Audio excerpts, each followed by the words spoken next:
ఇంకొక విశిష్టత ఏంటంటే ఈరోజు శివుని మెడలో ఆభరణంగా ఉండే నాగేంద్రుని పూజించడం హిందువుల యొక్క ఆచారం.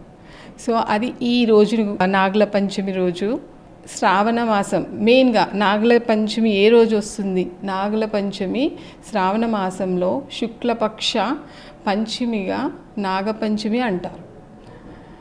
సో స్కంద పురాణంలో నాగపంచమికి విశిష్టత సాక్షాత్ పరమశివుడు వివరించాడు.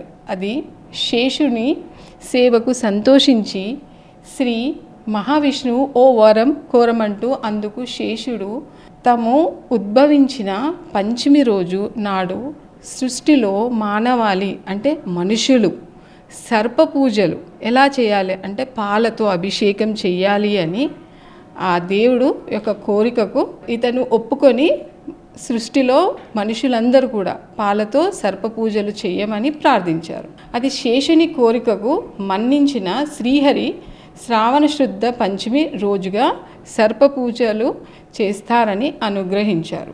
నాగపంచమి రోజున నాగులను పూజించిన వారికి విషబాధలు ఉండవు. పవిత్రమైన ఈ రోజుని సర్పసూత్రాన్ని పారాయణం చేసిన వారికి రోగాలు బారి నుంచి విముక్తి పొందుతారు. అంటే ఆ రోజంతా పారాయణం చేయాలి సర్పసూత్రాన్ని. సంతానం లేని వారికి కూడా నాగపూజ చేయడం వల్ల సంతానాన్ని ప్రాప్తి కలుగుతుంది. సో ఇంత విశిష్టత, చాలా విశిష్టత కూడిన పండుగ ఈ నాగుల పంచమి.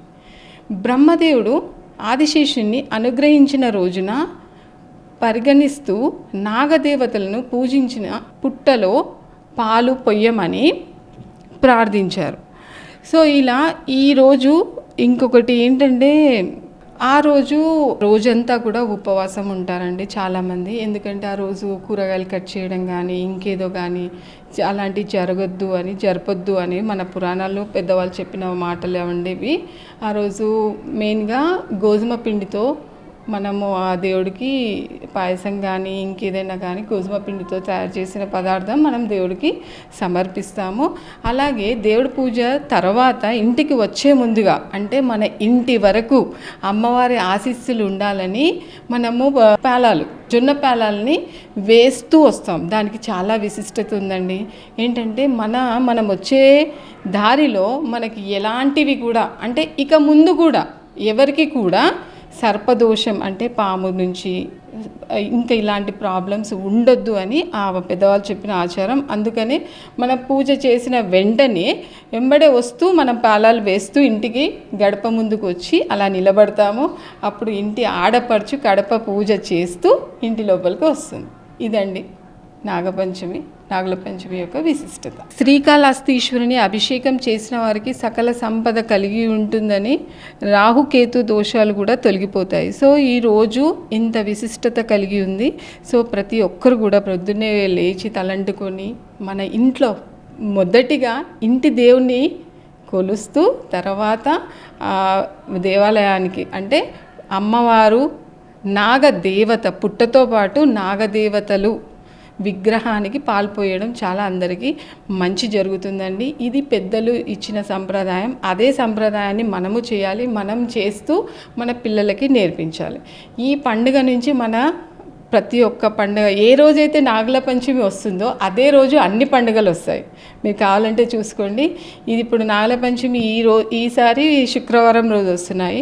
ప్రతి పండుగ ఏదో 1-2 పండుగలు మాత్రమే వేరే రోజు వస్తాయి. కానీ మిగతా అన్ని పండుగలు కూడా నాగుల పంచమి రోజు వస్తాయి. సో ఇంకొకటి ఏంటంటే ఆ రోజు కలిసి ఉండడం. మన పుట్టింటి వాళ్ళు అనొచ్చు, మన అత్తింటి వాళ్ళు అనొచ్చు, అందరు కలిసి ఒకరికొకరు దీవెనలు పొందుతాం. సో ఇదంతా విన్న తర్వాత మీకు కూడా చేయాలని ఉంది కదండి. చెయ్యని వాళ్ళు కూడా చెయ్యాలి. ప్రతి ఒక్కరికి పేరున నాగుల పంచమి శుభాకాంక్షలు. ఇంకొకటి ఏంటంటే మరీ మర్చిపోవద్దండి, ఇంత కష్టపడి ఈ అవేర్నెస్ కోసం మన ప్రోగ్రామ్ కోసం వీళ్ళు ఇంత ఇదిగా చేస్తున్నారు కాబట్టి దయచేసి సబ్స్క్రైబ్ చేయండి, లైక్ చేయండి. Thank you. Hi everybody, this is Kireeti Damaraju. Like, share and subscribe to Saira TV. Oh Sye Raa.